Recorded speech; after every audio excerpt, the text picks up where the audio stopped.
Hello everyone. তো এই দেখো সকাল সকাল আমার ছেলেকে আমি দিয়ে দিয়েছি ব্রেকফাস্ট। আর ব্রেকফাস্টে আজকে বানিয়েছি ঘুগনি আর ইস্ট দিয়ে রুটি। ইস্ট দিয়ে রুটিটা বানালে খুবই সফট হয় আর আমার ছেলে খুবই ভালোবাসে এই রুটিটা। তো এখানে আমি মটরের লবণ আর জল দিয়ে সিদ্ধ করে নেব। আর এখানে আমার কাছে লিকুইড দুধ ছিল না, তার জন্য আমি গুঁড়ো দুধ আর ইস্টটাকে গরম জল দিয়ে গুলে তাতে আটাটাও মেখে নিয়েছি, মেখে রেখে দিয়েছি কতক্ষণের জন্য। তো এখানে আমি সব কিছু কেটে নিচ্ছি, এখানে পেঁয়াজ আর টমেটো কেটে নিচ্ছি। কাটার পর আমি পেস্ট করে দেব না, আমি আদা রসুন আর কাঁচা লঙ্কাটা থেতো করে নেব। থেতো করার পর কড়াইতে তেল দিয়ে জিরে ফোড়ন দিয়ে দিয়েছি পেঁয়াজটা। তো পেঁয়াজটা দিয়ে পেঁয়াজটা হওয়ার পর তাতে দিয়ে দিয়েছি থেতো করে রাখা মশলাটা।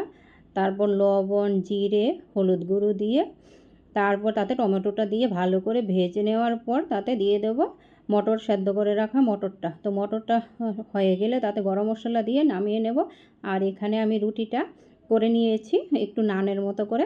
তারপর আমিও বসে পড়েছি ব্রেকফাস্ট করতে।